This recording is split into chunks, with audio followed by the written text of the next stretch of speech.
When Maria stood at that old stove, stirring nothing but boiling water and salt, telling her 4 hungry children it was magic soup, she had no idea that Jesus was watching every tear that fell into that pot. She didn't know that her most desperate prayer was about to be answered in ways she could never imagine. But what happened in the next 48 hours would change not just her life, but the lives of everyone around her, proving that when we're at our lowest, God is preparing His greatest miracles. Stay until the end, and you'll witness a story of faith and testimony that will strengthen your soul. And don't forget to leave a like. But to understand how Maria arrived at this impossible moment, stirring salt water and calling it dinner, we need to go back 3 months earlier, when her world first began to crumble. The alarm clock screamed at 5 in the morning, but Maria was already awake. She had been awake for an hour, actually, listening to little Sophia cough in the next room. The 4-year-old had been fighting a cold for a week, and Maria couldn't afford the medicine. She couldn't afford much of anything anymore. She dragged herself from the thin mattress she shared with her husband Roberto, being careful not to wake him. He had come home past midnight from another day of searching for work, managing to find only a few hours of loading boxes at a warehouse. $15. That was all he had brought home. $15 to feed 6 people.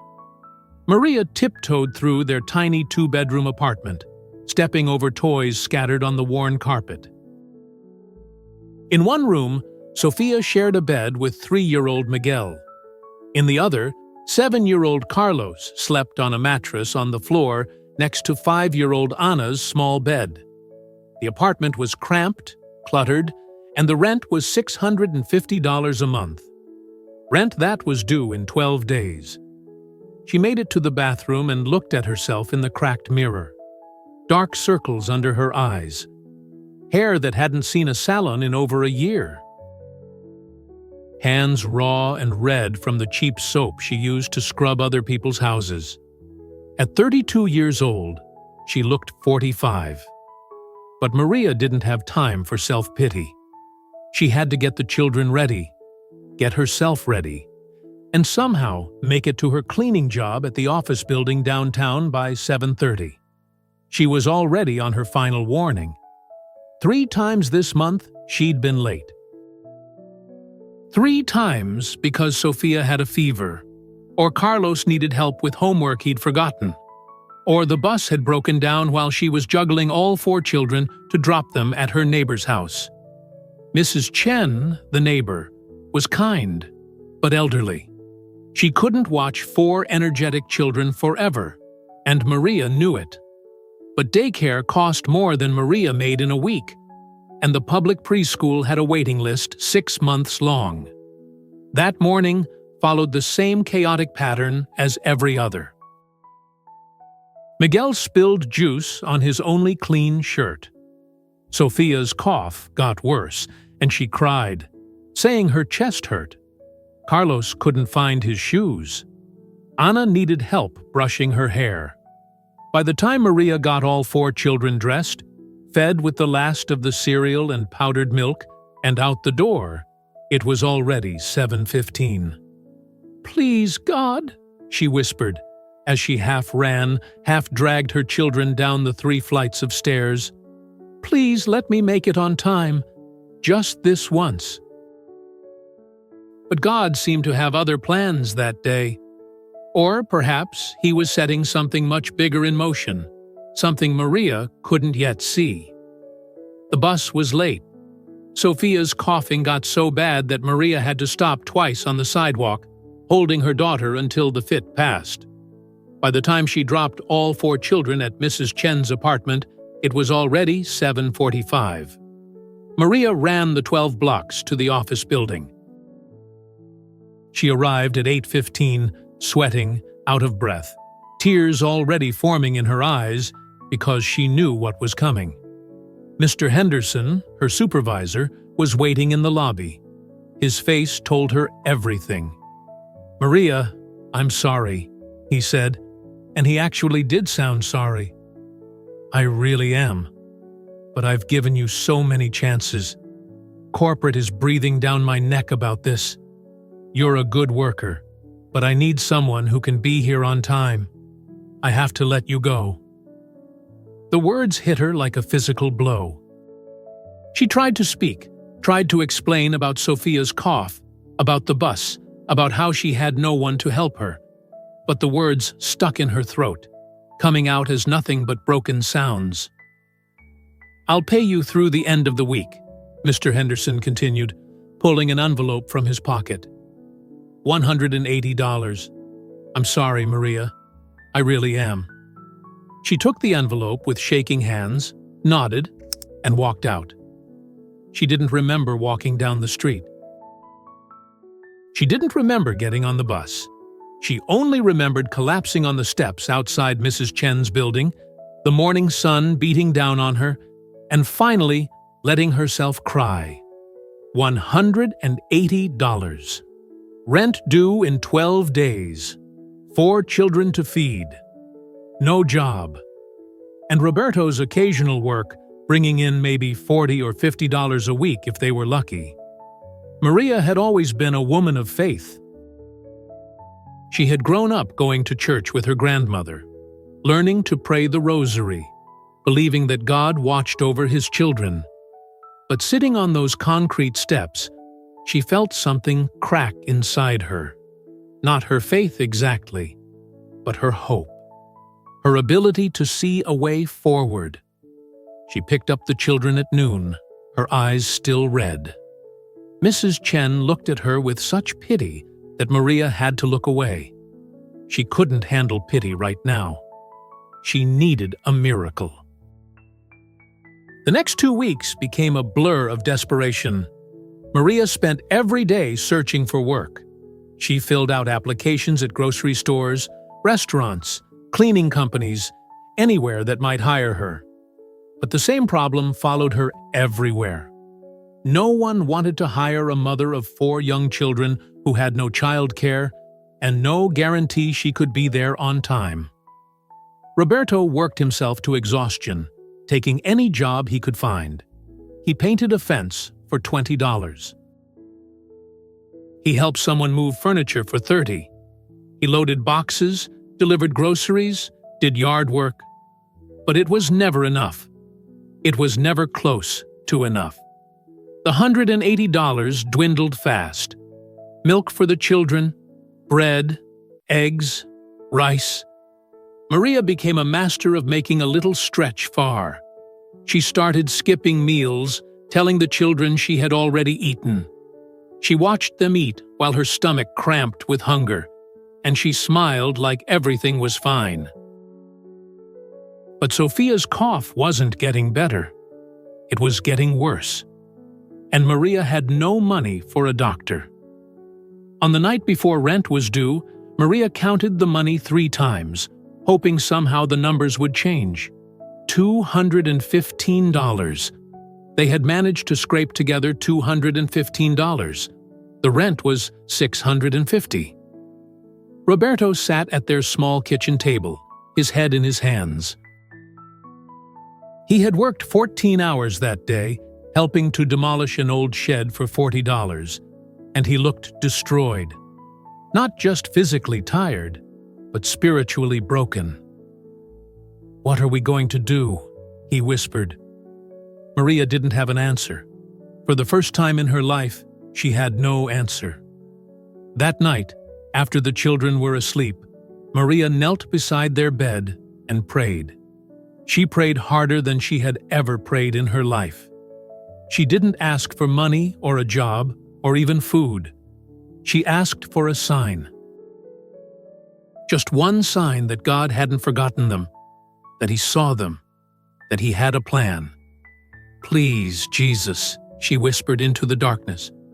"Please show me you're still there. Show me you see us. Give me something to hold on to. Give me hope." She cried herself to sleep that night, Roberto's arm around her, both of them too exhausted even to speak.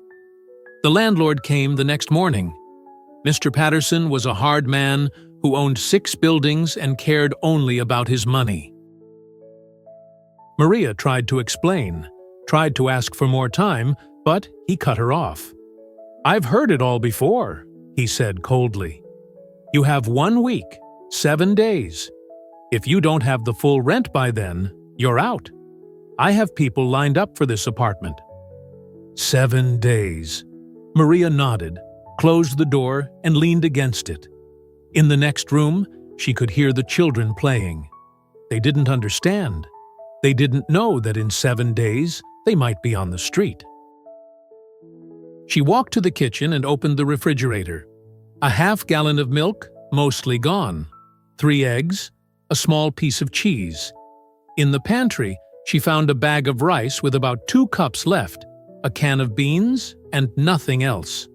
Nothing else. She made rice and beans for lunch, stretching it as far as she could. The children ate. She and Roberto pretended they weren't hungry. That afternoon, while the children napped, she went through the apartment looking for anything to sell. But they had already sold everything of value months ago.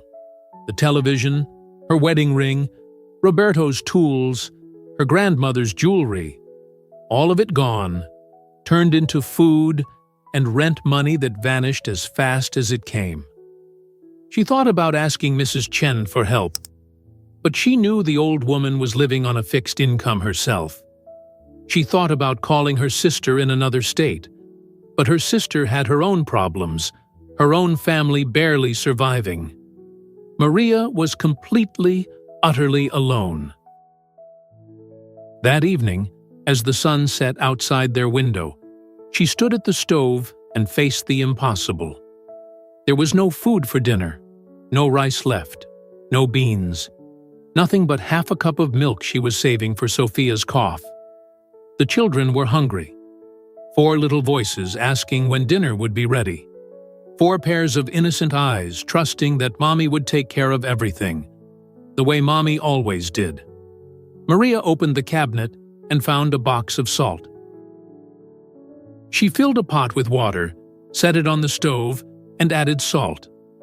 As the water heated, she stirred it slowly, her hands shaking, tears streaming down her face. "What are we having, Mama?" Carlos asked, appearing in the kitchen doorway. Maria wiped her eyes quickly and forced a smile. "Something special, mi amor. Magic soup." "Magic soup?" Little Miguel had joined his brother, his face lighting up. "What makes it magic?" It's a special recipe," Maria said, her voice breaking slightly. She cleared her throat. "It's soup that gives you good dreams and makes you strong. But you have to believe in the magic for it to work. Don't go anywhere now. What God was about to do in Maria's life would prove that He never abandons His children, even in their darkest moment." She served the salt water in 4 small bowls, adding just enough to give it a slight taste. The children looked at it skeptically. Sophia started to cry. "I'm hungry, Mama. Really hungry."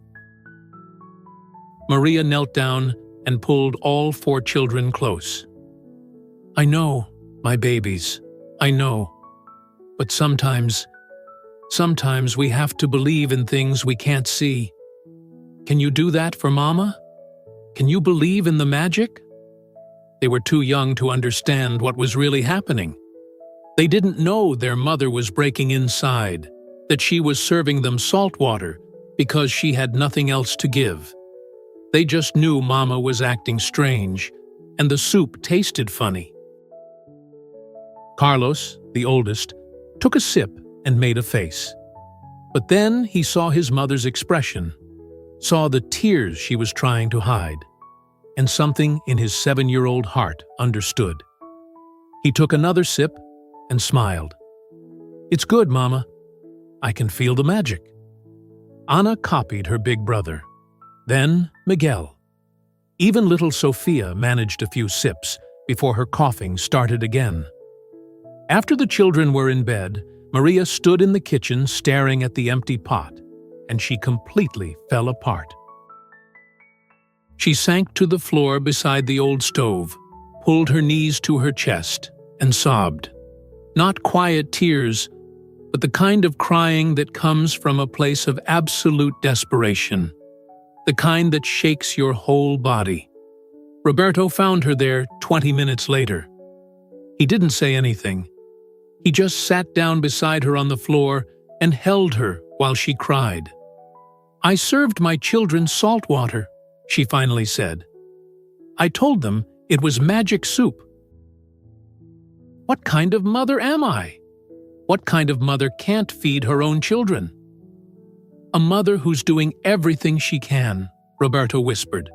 "A mother who loves them so much she'd give anything, even her own dignity, to make them smile." "It's not enough," Maria said. "Love isn't enough. They need food. They need a home. They need—" "A miracle," Roberto finished. "They need a miracle. We need a miracle." Maria pulled away and looked at him. "Do you still believe God gives miracles? After everything?" Roberto was quiet for a long moment. Then he said, "I have to believe. Because if I don't believe that, then what's the point of any of this?" That night, Maria couldn't sleep. She lay in bed staring at the ceiling, listening to Sophia's cough in the next room, and she prayed again. But this prayer was different. This prayer was raw, honest, and desperate. "Jesus," she whispered into the darkness, "I know you're there. I know you see us. I don't understand why you're letting this happen, but I'm not asking you to explain. I'm just asking you to help. Send us someone. Send us something. Send us anything. Because I don't know how to keep going like this. I don't know how to watch my children go hungry. I need you. We need you. Please." She felt Roberto's hand find hers in the dark, squeezing tight. "Amen," he whispered. "Amen," she repeated. But morning came with no answers. Just another day of impossible choices and growing desperation. Maria knew she had to do something. Anything. Sitting in the apartment, waiting for a miracle, wasn't going to feed her children. So that morning, after Roberto left to look for work, she did something she never thought she'd do. She decided to become a street vendor. She counted the last of their money. $23. With that, she bought flour, eggs, sugar, and small plastic cups with lids. She was going to make jar cakes, simple desserts she could sell on the street. It was a desperate plan, probably a useless plan, but it was all she had. She left the children with Mrs. Chen, promising the old woman she'd pay her back somehow, and spent the entire day baking. By evening, she had 25 small jar cakes, each one carefully made, despite having no recipe to follow.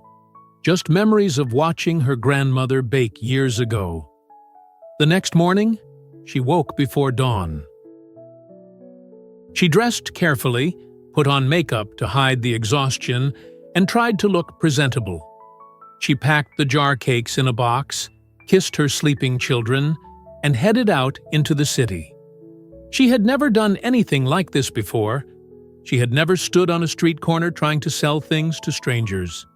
Her hands shook as she set up near a busy intersection, her box of cakes on a small folding table Roberto had found in a dumpster. "Fresh jar cakes," she called out, her voice barely above a whisper at first. "Homemade jar cakes."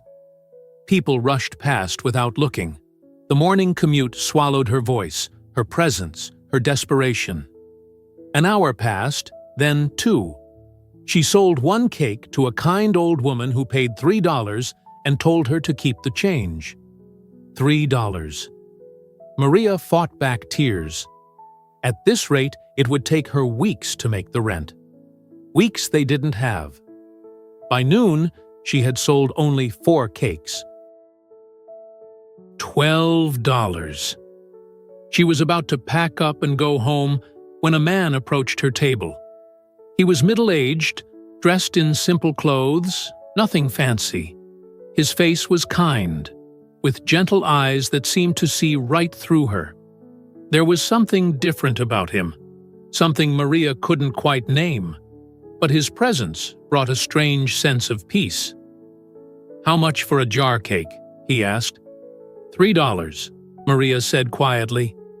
He smiled and pulled out a $5 bill. "I'll take one." "Keep the change." As Maria handed him the cake, their eyes met, and she felt something shift in the air around them.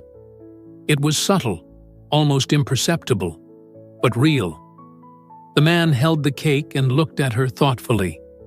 Then he spoke, and his words stopped her heart.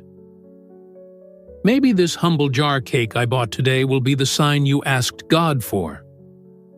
Maria's hands froze. She stared at him. "What? What did you say?" His smile widened, warm and knowing. "You prayed for a sign, didn't you?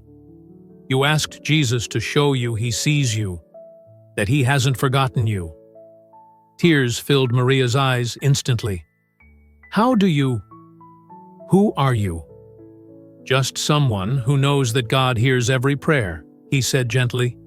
"And I can tell you this with certainty. Before this day ends, you will receive your victory. Everything is about to change." Maria's heart was pounding. "I don't understand." The man leaned closer, and his next words were almost a whisper. "You'll never have to make the magic soup again." Maria gasped. The magic soup. She had never told anyone about that night, not even Mrs. Chen. It was her most shameful, private moment, something between her, her children, and God alone. "How do you know about that?" she whispered, but the man was already walking away, disappearing into the crowd with his jar cake. Maria stood there trembling, her mind racing. Who was that man? How did he know about her prayer? How did he know about the salt water she had served her children, calling it magic soup? She wanted to run after him, to demand answers, but her legs wouldn't move. She just stood there, tears streaming down her face, hope and confusion battling in her heart. Leave an amen in the comments if you believe God sends messages exactly when we need them most. Maria didn't sell any more cakes that day. She couldn't focus. She packed up her things, her hands still shaking, and started walking home. Her mind kept replaying the encounter over and over. The man's knowing eyes, his words about her prayer, his impossible knowledge of the magic soup. Could it be real? Could God really have sent someone with a message? Or was she so desperate that she was reading meaning into a strange coincidence? But deep inside, in a place beyond logic and doubt, Maria knew. She knew that wasn't a coincidence. That was an answer. She was halfway home when she heard someone calling behind her. "Excuse me, miss, wait!" Maria turned to see a woman hurrying toward her, well-dressed in a business suit, slightly out of breath. "I'm so glad I caught up with you," the woman said, stopping in front of Maria. "I saw you selling jar cakes earlier, and I bought one from you yesterday morning. I work at the courthouse downtown." Maria didn't remember her, but she nodded politely. "Yes?" "I shared that cake with my husband last night," the woman continued. "It was absolutely delicious, and, well, this might sound strange, but we were talking about you, about how brave you were, standing out there trying to make a living. My husband owns a restaurant, and we've been looking for someone to help with baking and general kitchen work. We also need someone to help with our catering business." Maria's heart started pounding again. You're offering me a job?" "If you're interested," the woman said with a warm smile. "The pay is good, the hours are reasonable, and we're flexible with scheduling. We know how hard it can be for parents. Actually, we also run a small daycare program for our employees' children. It's free for staff."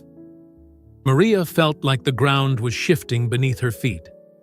A job, with childcare, flexible hours. This couldn't be real. Things like this didn't happen to people like her. I don't know what to say," Maria whispered. "Say yes," the woman laughed. "Here, let me give you my card. Come by tomorrow morning, and we'll talk about everything. Oh, and bring your husband too. We're actually looking for delivery drivers for the catering company. If he's interested, we might have something for him as well." The woman pressed a business card into Maria's hand, patted her shoulder, and walked away, leaving Maria standing on the sidewalk in complete shock. A job. Childcare. A job for Roberto too. Before this day ends, you will receive your victory. The man's words echoed in her mind. Maria looked down at the business card in her trembling hand, then up at the sky, and she started to cry right there on the street. But these were different tears. These were tears of overwhelming gratitude, of disbelief, of hope finally reignited. She ran the rest of the way home, bursting through the apartment door so suddenly that she startled Roberto, who was sitting at the kitchen table staring at their pile of unpaid bills. "Roberto!" she gasped, out of breath. "Roberto, you won't believe what happened." She told him everything. About the mysterious man who knew about her prayer, about the magic soup, about his promise that everything would change before the day ended. Then about the woman who appeared minutes later, offering jobs for both of them, childcare for the children, everything they had been desperately praying for. Roberto listened, his eyes growing wider with each word. When Maria finished, he was silent for a long moment. Then he said quietly, Do you think that man was an angel?" Maria finished. "I don't know. Maybe. Or maybe just someone God sent with a message. But Roberto, he knew things no one could know. He knew about the prayer I said that night, about the salt water, about—" She stopped because Roberto was crying. Her strong, proud husband who never cried, who had worked himself to exhaustion trying to provide for his family, was sitting at their cheap kitchen table with tears streaming down his face. "God saw us," he whispered. "He really saw us." Maria knelt beside him and took his hands. "He never stopped seeing us. We just couldn't see his plan yet." That night, for the first time in months, they had a real dinner. Roberto had earned $30 that day, and Maria still had the money from selling jar cakes. They bought chicken, rice, vegetables, and real food. When Maria called the children to the table, and they saw the meal, little Miguel shouted with joy. "It's not magic soup!" he cheered. Carlos looked at his mother with his wise, old-soul eyes. "Mama, did the magic work?" Maria pulled him close and kissed the top of his head. "Yes, baby, the magic worked. And you know what? It was real magic all along. The magic of believing, the magic of hope, the magic of prayer." After dinner, after the children were asleep, Maria and Roberto knelt beside their bed together and prayed. They thanked God for seeing them, for hearing them, for sending help in their darkest hour. They thanked Him for the mysterious man who brought a message of hope. They thanked Him for the woman who offered them a future.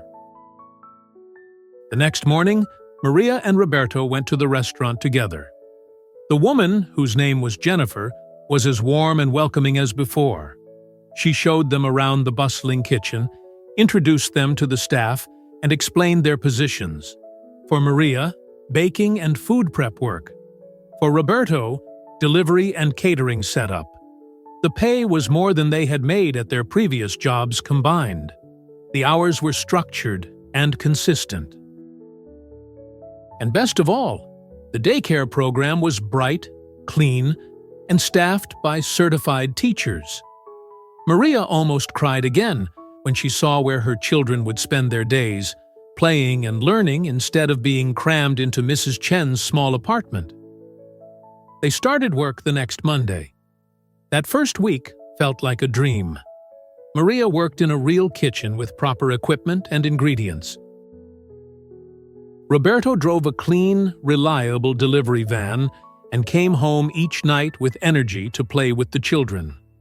All 4 kids thrived in the daycare program, even Sophia, whose cough finally cleared up after the daycare nurse insisted she see a doctor and helped arrange a low-cost health clinic.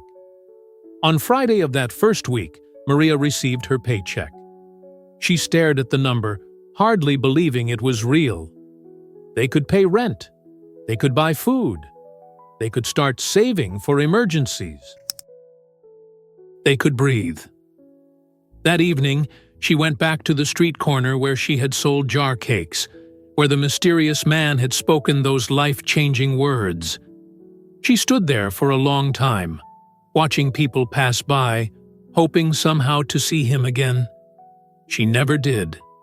But in her heart, Maria knew what had happened that day. She knew with absolute certainty that God had sent someone to deliver a message exactly when she needed it most. Whether it was an angel or a kind stranger inspired by the Holy Spirit, or even Jesus himself walking among ordinary people, it didn't matter. What mattered was the message. You are seen. You are not forgotten. Help is coming. Over the next few weeks, life continued to improve in ways Maria couldn't have imagined. Jennifer and her husband, Mark, became more than employers. They became friends, mentors, and a support system. They invited Maria and Roberto to their church, where the family was welcomed with open arms. Other families reached out, offering play dates for the children, hand-me-down clothes, and genuine friendship. Carlos thrived in the daycare's pre-kindergarten program. Ana made her first real friend. Miguel stopped having nightmares. And Sophia, her precious Sophia, laughed again. Really laughed. The kind of pure, joyful laughter that only a child who feels safe and loved can produce. One Sunday after church, about 2 months after that life-changing day, Maria was approached by a young woman she had never met. "Excuse me," the woman said shyly. "I heard your testimony during prayer time last week about the man who came to your cart and knew things he shouldn't have known, about how everything changed after that." Maria nodded, wondering where this was going. The woman's eyes filled with tears. "I'm in a really hard place right now. I lost my job, I'm about to lose my apartment, and I have 2 kids. I've been praying and praying, but I feel like God can't hear me, like He's forgotten about me. But your story, it gave me hope. If He saw you, maybe He sees me too." Maria reached out and took the woman's hands. "He does see you. I promise you. He does. I know how it feels to think you're invisible, to think you're alone, but you're not. And sometimes, help comes in ways we don't expect, through people we least expect." The woman squeezed her hands. "Thank you. I needed to hear that." As Maria watched her walk away, she felt something shift in her spirit. Her story wasn't just about her anymore. Her testimony, her miracle, it was meant to be shared. It was meant to give hope to others walking through their own impossible situations. That's when Maria realized the full magnitude of what God had done. He hadn't just saved her family. He had given her a story, a testimony that could strengthen others, that could remind people that they serve a God who sees, a God who hears, a God who answers. Tell us in the comments, where are you listening from? Your testimony might be the encouragement someone else needs today. Over the following months, Maria shared her story with dozens of people. At church, at work, at the children's school, anywhere someone needed hope. And every time she told it, she watched faces change. She watched despair transform into hope. She watched doubt become faith. Jennifer, her employer and friend, told her once, "You know, Maria, I don't think we hired you by accident. Mark and I prayed for months for the right person to join our team, someone who would bring not just skill, but also heart. And then I saw you that day, standing there with your jar cakes, looking so desperate, but trying so hard to be brave. I felt something tell me to turn around, to go back, to talk to you." I think God was working on both sides of that meeting. Maria had never thought about it that way. She had been so focused on her own miracle that she hadn't considered Jennifer and Mark's perspective. They had been praying for someone too. They had been seeking God's direction for their business. And God had brought them all together, meeting each other's needs in ways none of them had planned. That's how God works, Maria realized. Not just fixing one problem, but weaving together multiple prayers, multiple needs, multiple lives into a tapestry of grace that serves everyone involved. The restaurant business grew. Jennifer and Mark opened a second location and asked Maria to help manage the baking program. Roberto became a lead driver and logistics coordinator. They were able to move to a larger apartment, one with 3 real bedrooms and a small balcony where Maria planted herbs and flowers. But more than the material improvements, the spiritual transformation was what truly mattered. Maria's faith, which had been tested to its absolute limit, was now unshakable. She had walked through the fire and emerged not burned, but refined. She had felt God's absence only to discover He had been there all along, working behind the scenes, preparing her miracle. 1 year after that pivotal day, Maria did something special. She made a batch of jar cakes and went back to that street corner. But this time, she wasn't there to sell. She was there to give them away. She set up her small table and put out a sign, "Free jar cakes, baked with hope, made with prayer." People approached cautiously at first, suspicious of anything truly free in this world. But Maria smiled and handed them out, and with each cake, she included a small card that told her story. A condensed version of how God had met her in her darkest moment, how a mysterious stranger had brought a message of hope, how everything had changed in a single day. An elderly man took a cake, read the card, and looked at her with tears in his eyes. "I needed to read this today," he said simply. A teenage girl took one and said, "My mom keeps praying for a better job. I'm going to show this to her." Portit, a young couple with a baby, took 2 and asked if they could share it with their small group at church. By the end of the day, Maria had given away every single jar cake. Her hands were empty, but her heart was full.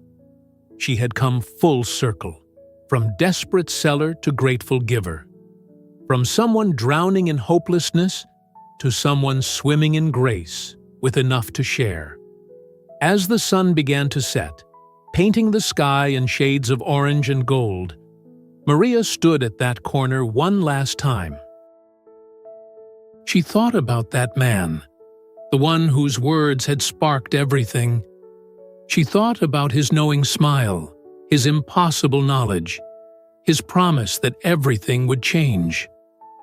"Thank you," she whispered to the wind, "whoever you were, wherever you are, thank you." A gentle breeze stirred around her, warm and comforting, and Maria smiled. She didn't need to see the man again to know the truth. She had encountered the divine that day. Whether through an angel or a stranger inspired by God, she had received a message directly from heaven. You are seen. You are loved. Help is coming. And it had come. Oh, how it had come. That evening, when Maria got home, she found Roberto in the kitchen making dinner with the children. Carlos was carefully washing vegetables. Ana was setting the table. Miguel was helping by sneaking bites of cheese. And Sophia was singing, her voice clear and strong, no trace of that terrible cough that had haunted her for so long. Roberto looked up and smiled at her. "How did it go?" "Perfect," Maria said. "Absolutely perfect." After dinner, after the children were in bed, after the dishes were washed and the apartment was quiet, Maria stood in her small kitchen and looked at the stove. The same old stove where she had once boiled salt water and called it magic soup. The same place where she had hit her lowest point, where she had broken down completely, where she had cried out to God in absolute desperation. She placed her hand on the cool surface and bowed her head.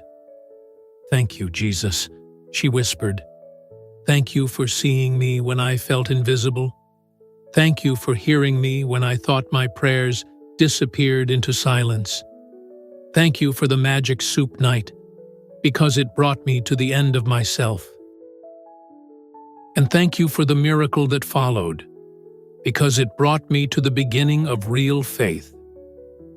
She thought about all the people who were right now standing at their own stoves, facing their own impossible moments, wondering if God sees them, if He cares, if help will ever come. Be with them, she prayed. Send them their own mysterious stranger with a message of hope.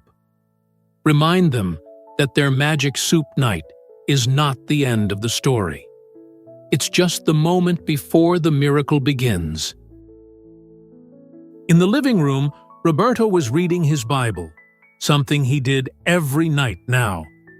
Maria joined him on the couch, and he put his arm around her. "I was just reading in Matthew," he said. "The part where Jesus says, 'I was hungry, and you gave me food. I was thirsty, and you gave me drink. I was a stranger, and you welcomed me.' And then the righteous ask, 'When did we see you hungry or thirsty, or a stranger?' And Jesus says, 'Whatever you did for the least of these, you did for me.'" Roberto looked at his wife. "Do you think that's what happened? When that man bought your jar cake, when he spoke those words to you, do you think that was Jesus?" Maria thought about it for a long moment.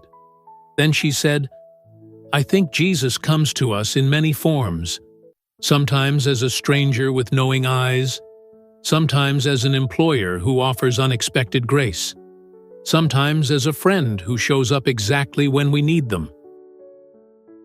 And sometimes He comes as a desperate mother boiling salt water for her hungry children, because even in our weakest moments, He is there, teaching us that magic doesn't come from having everything we need.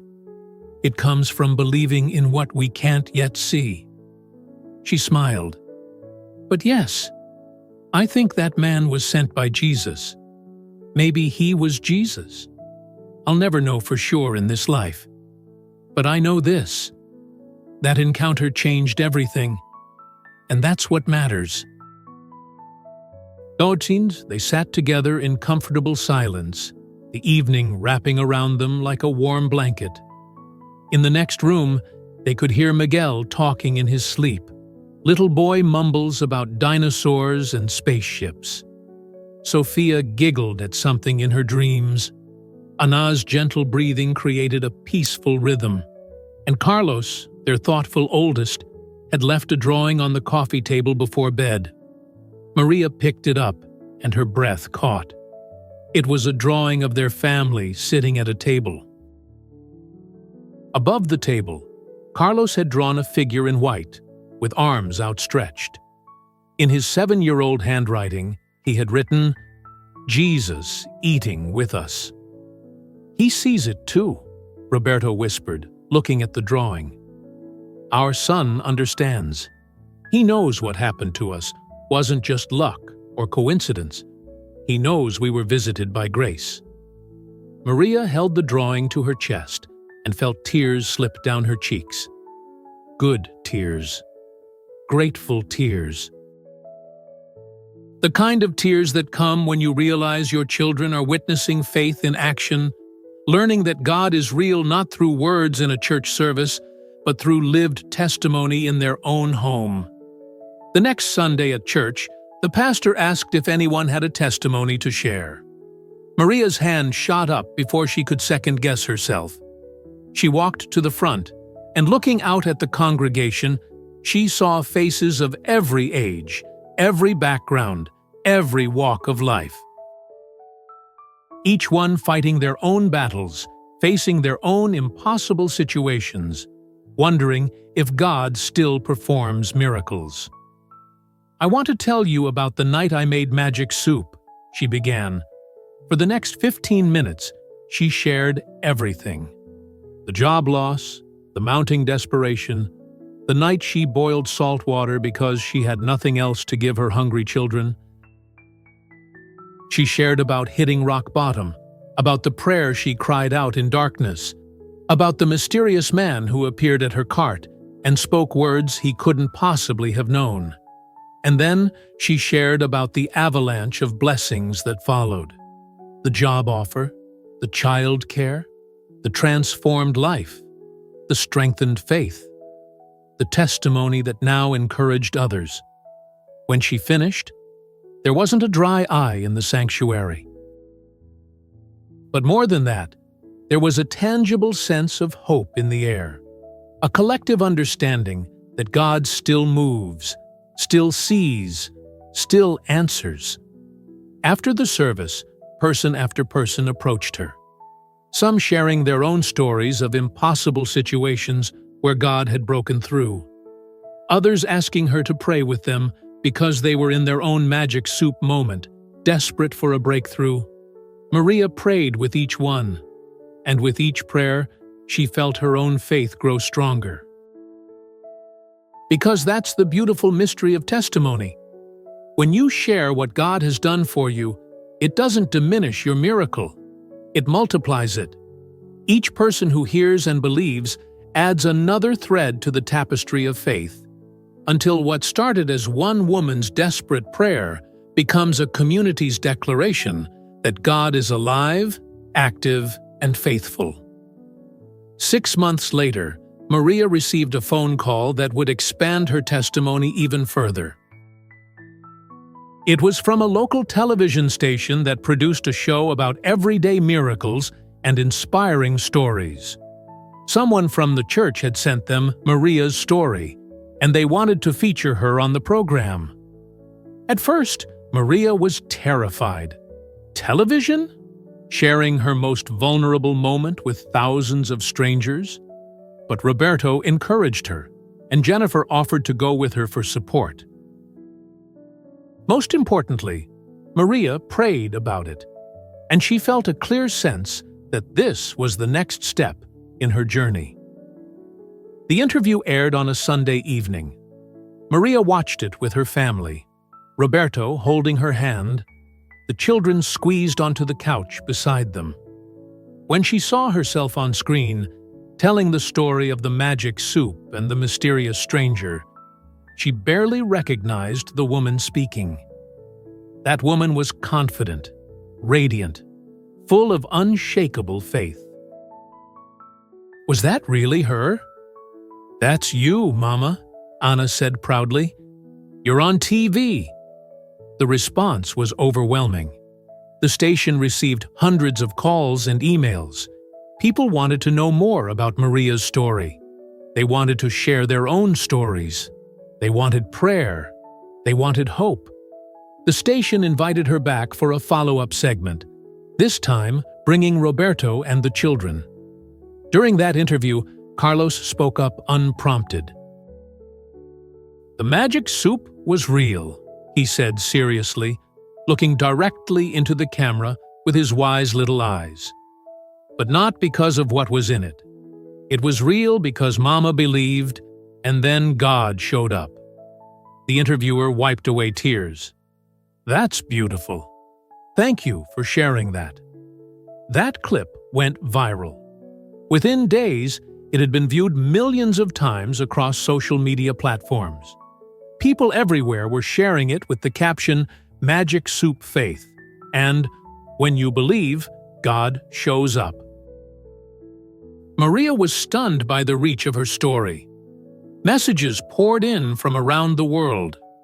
A woman in Brazil wrote that she had been considering ending her life, but Maria's story gave her hope to keep fighting. A family in Kenya shared that they had been praying for a breakthrough in their business, and hearing Maria's testimony reminded them to trust God's timing. A teenager in Australia said she had been doubting God's existence, but something about the mysterious stranger made her reconsider. One message in particular stood out. It was from an elderly man in Maria's own city. He wrote, "I was the man who bought your jar cake that day. I'm not mysterious or special. I'm just a retired teacher who tries to listen when God prompts me to speak. I had been praying that morning, and I felt strongly that I needed to walk a different route than usual. When I saw you at that cart, I felt God telling me to speak those specific words to you. I almost didn't do it, thought I would sound crazy. But I'm so glad I obeyed. Thank you for sharing what God did after that. It strengthens my faith to know that my simple obedience was part of His greater plan." Maria read that message 3 times, tears flowing freely. The man wasn't Jesus or an angel. He was just an ordinary person who listened to God's voice and obeyed, which, in its own way, was even more powerful, because it meant that any of us can be part of someone else's miracle. We just have to be willing to listen and obey, even when it seems strange or uncomfortable. She reached out to the man, whose name was Thomas, and they met for coffee. He was exactly as he had seemed that day. Kind, humble, with gentle eyes that seemed to see beyond the surface. They talked for hours about faith, about how God orchestrates divine appointments, about the responsibility and privilege of being used by God to encourage others. "I've been doing this for years," Thomas told her. "Ever since my wife passed away, I've made it my mission to be available for God to use. Sometimes it's speaking a word of encouragement. Sometimes it's buying someone a meal. Sometimes it's just sitting with someone who's lonely. But every time I obey that prompting, I see God move in remarkable ways." "Did you know," Maria asked, "about my prayer, about the salt water? How did you know those details?" Thomas smiled gently. "I didn't know. Not consciously. I just spoke what I felt God putting on my heart. The details were His, not mine. I was just the messenger." Maria realized something profound in that moment. Thomas was living proof that God works through willing vessels. He hadn't needed to be perfect or special or have all the answers. He just needed to be available and obedient. And through that simple obedience, he had become part of a miracle that was now touching lives around the world. She shared this revelation during her next testimony at church, and it sparked something in the congregation. People began asking, How can I be available like Thomas? How can I be part of someone else's miracle? The pastor organized a ministry around this idea. They called it Magic Soup Faith in honor of Maria's story. The concept was simple. Members would commit to being attentive to God's promptings and available to be used in others' lives. They would pray for opportunities to be instruments of grace, to speak words of life, to meet needs in practical ways. The ministry exploded. Within months, dozens of testimonies emerged. Someone felt prompted to pay for a stranger's groceries and discovered that person had been praying that very morning for provision. Another felt led to invite a lonely neighbor to dinner and learned she had been considering suicide that night. A teenager felt God nudging her to give her jacket to a homeless man and found out he had just prayed for warmth as winter approached. Each story reinforced the same truth. God is always working, always moving, always orchestrating divine appointments. We just need eyes to see and hearts willing to participate. 2 years after her magic soup night, Maria and Roberto did something they never imagined possible. They opened their own small bakery. Jennifer and Mark had mentored them, helped them with the business plan, and even invested in the startup costs. The bakery's signature item? Jar cakes, of course. But these weren't just desserts. Each one came with a card telling Maria's story, and a reminder that magic happens when we believe. A portion of the profits went to a fund they established to help families facing the kind of crisis they had experienced. They called it the Magic Soup Fund, and it provided groceries, rent assistance, and childcare support to families on the edge of disaster. The first family they helped was the young woman who had approached Maria at church 2 years earlier. She had found a job, stabilized her life, and now she was ready to give back. She became a volunteer coordinator for the fund, helping identify families in need and organizing support. "You gave me hope when I had none," she told Maria. "Now I get to be part of giving hope to others. This is how miracles multiply." If this story has touched your heart, share it so others can be encouraged. Leave a like and tell us in the comments, what moment resonated most deeply with you? 5 years after that pivotal day, Maria stood in her bakery on a sunny afternoon and looked around at everything God had built from the ruins of her desperation. The walls were decorated with thank you cards from families who had been helped by the Magic Soup Fund. Photos showed volunteers serving at community events, children laughing at the free baking classes they offered on weekends, and families celebrating birthdays with jar cakes from the bakery that had become a neighborhood fixture. Roberto came in from the back, flour on his apron, and wrapped his arms around her. "What are you thinking about?" "I'm thinking about salt water," Maria said with a soft laugh. "About the worst night of my life, becoming the foundation for the best years of my life. About how God took my shame and turned it into a testimony. About how He took my breaking point and made it my turning point." Carlos came running in from school, now 12 years old, and already helping in the bakery after classes. Ana, 10 years old, was designing labels for the jar cakes. Miguel, 8, was the official taste tester, a job he took very seriously. And Sophia, 9, had started a blog about the bakery, sharing recipes and stories of how food brings people together. All 4 children knew their family's story. They knew about the magic soup night, about Mama's desperate prayer, about the stranger with the knowing eyes, about how everything had changed in a single day.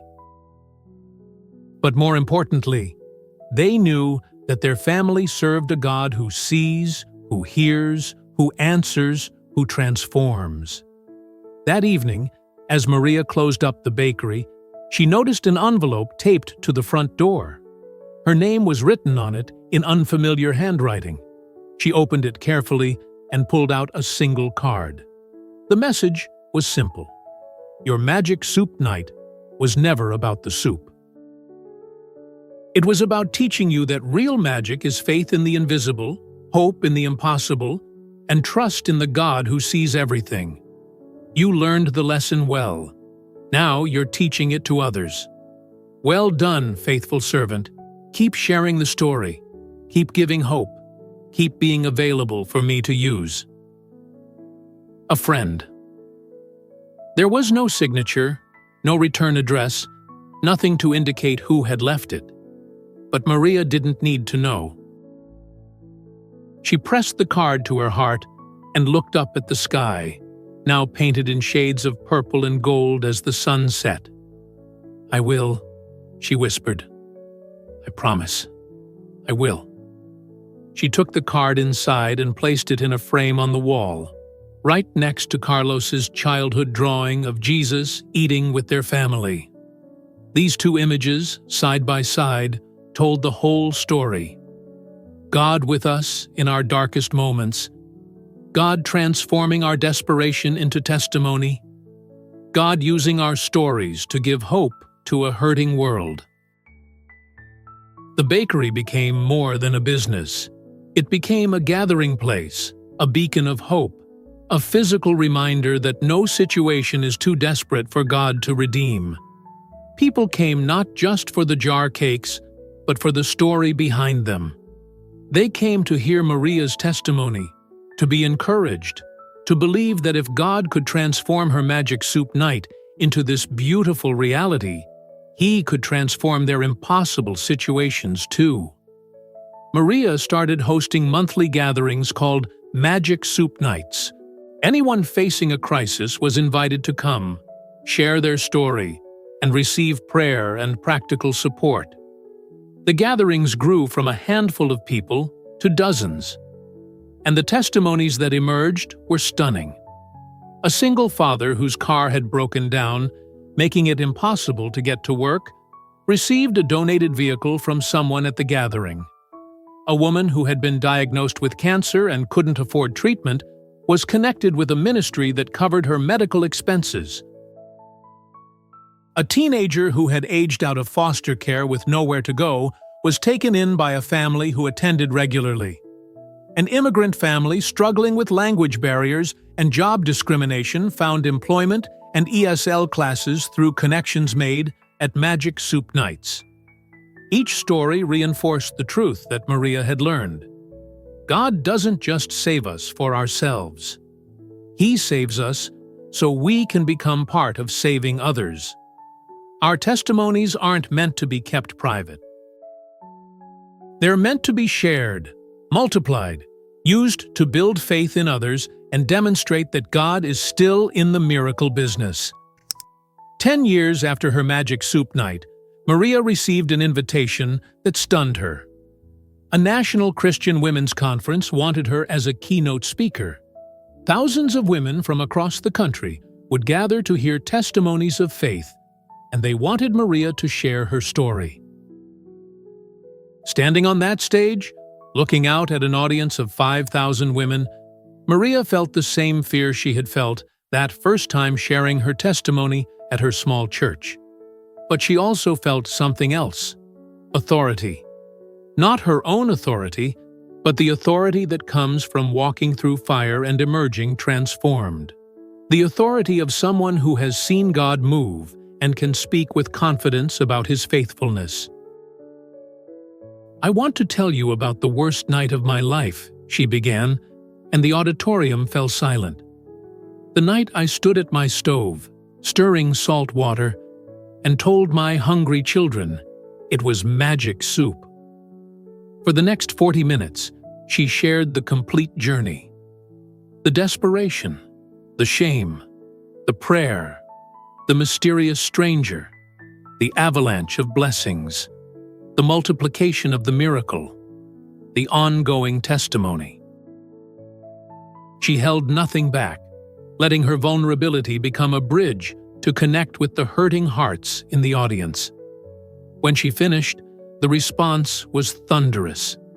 Not applause for her, but a collective acknowledgement of God's faithfulness. Women were weeping, hands raised, some kneeling right there in their seats. The worship team came back on stage, but before they could begin, something unexpected happened. One woman stood and shouted, "I'm in my magic soup night right now! I need prayer!" Then another stood, and another. Soon, hundreds of women were standing, some sharing their desperate situations out loud, others simply standing as a silent declaration that they needed God to move. What happened next was spontaneous and beautiful. Women began moving through the aisles, finding those who were standing, laying hands on them, praying with them, crying with them. The conference organizers didn't try to control it. They just let the Holy Spirit move. Maria made her way down from the stage and joined in. She prayed with woman after woman, each one pouring out their heart, each one desperately needing to believe that God still performs miracles. And Maria could look each one in the eye and say with absolute certainty, "He does. He sees you. He hasn't forgotten you.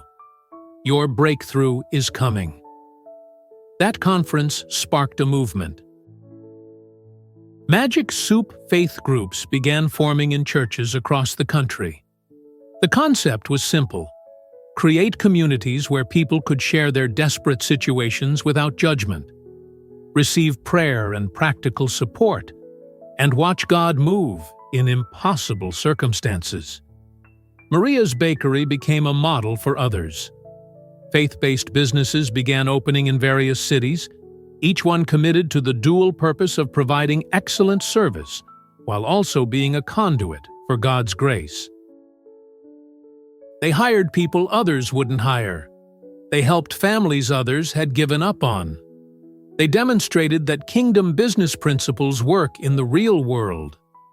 Now, 15 years after that pivotal Magic Soup night, Maria sits in her expanded bakery cafe, watching her children serve customers alongside her and Roberto.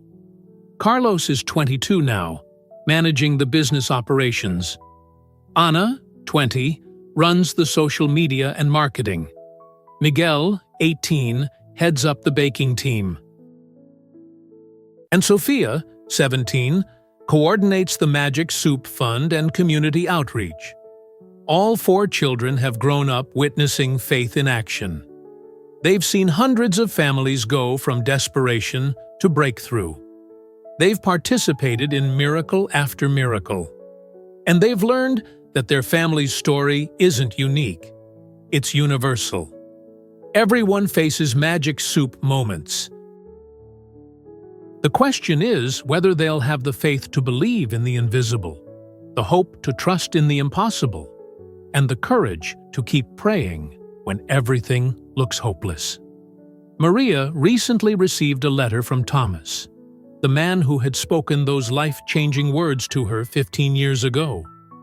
He was now in his 80s, still going on prayer walks, still being available for God to use him in divine appointments. "I wanted you to know," he wrote, "that I've kept track of your story over the years. I've watched it multiply and expand in ways I never imagined. That day when I bought your jar cake, I was simply obeying a prompting. I had no idea God would use that moment to spark something that would touch thousands of lives. It reminds me that we never know the full impact of our obedience. We just need to keep listening and keep obeying, trusting that God sees the bigger picture we cannot see." Maria framed that letter and hung it in the bakery, another reminder that the story continues, that the miracle keeps multiplying, that what God starts, He faithfully completes. As she closes the bakery each evening now, Maria has made it a ritual to stand at the same spot where she prayed that desperate prayer 15 years ago. She doesn't pray for herself anymore. She has everything she needs and more. Instead, she prays for the people out there right now who are in their own magic soup moments. The single mothers working 3 jobs and still can't make rent. The fathers who feel like failures because they can't provide. The families one emergency away from homelessness. The people who are stirring salt water and calling it something else. Ashamed, desperate, feeling invisible. See them, Jesus, she prays every night. Send them their mysterious stranger. Send them their impossible breakthrough. Show them that you are real, that you are present, that you are faithful. Turn their magic soup nights into testimonies that will strengthen thousands. Use their desperation to demonstrate your provision. Transform their stories into sermons of grace. And then she adds the prayer she's prayed every single day for 15 years. Thank you for seeing me when I felt invisible. Thank you for my magic soup night, because it taught me that real faith is believing in what we cannot see, hoping in what seems impossible, and trusting in a God who never, ever abandons his children. Use my story to remind others that their magic soup night is not the end. It's just the moment before the miracle begins. The sun sets outside the windows, painting the bakery in golden light. Tomorrow will bring new customers, new stories, new opportunities to share hope. But tonight, Maria stands in the quiet, reflecting on the journey from that desperate woman stirring salt water to this grateful woman running a thriving business that serves as a lighthouse of hope in her community. She thinks about all the people whose lives have been touched by one desperate prayer spoken in darkness. She thinks about the mysterious stranger who obeyed a divine prompting. She thinks about Jennifer and Mark, who took a chance on a desperate woman selling jar cakes. She thinks about every person who has shared the story, spreading hope like seeds scattered on fertile ground. But most of all, she thinks about Jesus, the Jesus who saw her when she felt invisible, the Jesus who heard her when she thought her prayers disappeared into silence, the Jesus who orchestrated a miracle through simple human obedience, the Jesus who took the worst night of her life and transformed it into the foundation for something beautiful, lasting, and eternally significant. You never left me, she whispers into the quiet, even when I couldn't see you, couldn't feel you, couldn't sense your presence.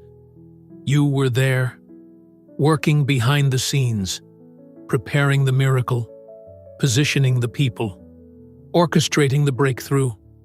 You were always there. And in the silence that follows, Maria feels it, that same sense of peace she felt 15 years ago when the mysterious stranger spoke those impossible words. That unexplainable assurance that God is real, present, and actively working in the lives of his children. The Magic Soup Night taught her many things, but the greatest lesson was this: faith isn't believing that God will remove every difficulty.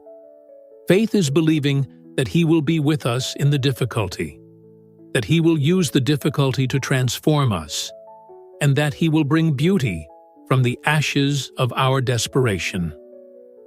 Maria locks the door, turns off the lights, and heads home to her family. Tomorrow, someone new will walk through the bakery door carrying their own desperate situation. They'll taste a jar cake and read the card telling Maria's story. And maybe, just maybe, they'll find the courage to believe that their impossible situation isn't the end of their story. It's just the moment before their miracle begins, because that's what happens when we have magic soup faith. We learn that real magic isn't in getting what we want when we want it. Real magic is in believing that God sees us, trusting that He has a plan, and holding on to hope even when holding on seems impossible. The story of the magic soup has now traveled around the world, translated into dozens of languages, shared millions of times across social media, featured in books and documentaries. But at its core, it remains beautifully simple. A desperate mother, 4 hungry children, a pot of salt water, and a God who never stops watching over His children.